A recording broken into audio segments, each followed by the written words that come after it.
It started with a simple rule: never leave the mirror uncovered at night. Daniel had heard the stories, of course. They were nothing more than urban legends, old wives' tales meant to scare kids into behaving. But when he moved into his grandmother's house after her passing, he noticed something strange. Every single mirror in the house was covered. Sheets, blankets, even newspapers taped over them.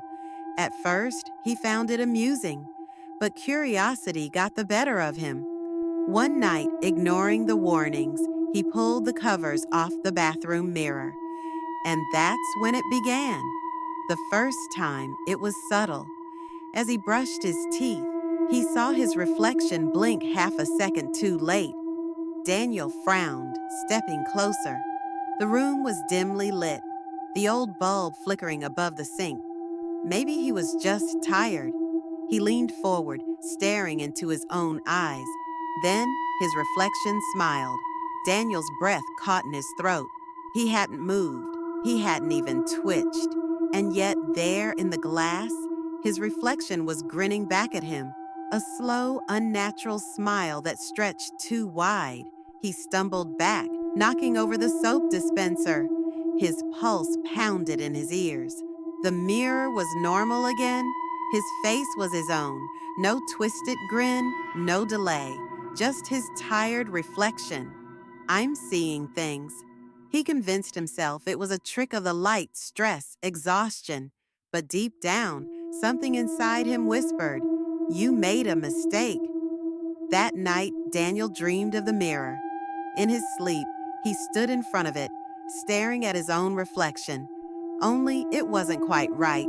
His reflection stood too still, eyes wide, hollow, unblinking. Then it moved, but he hadn't. Daniel watched, paralyzed, as his mirror self stepped forward. The glass rippled like water, and his reflection reached out and grabbed him. Daniel jerked awake, gasping. His sheets were damp with sweat. The room was silent, too silent. His heart pounded as his eyes darted to the bathroom door. It was open. He was sure he had closed it before going to bed. And the mirror? Uncovered. For the next few days, things got worse. His reflection would move on its own. Small things at first. A blink that came too late. A shift in posture that he hadn't made. But then it escalated.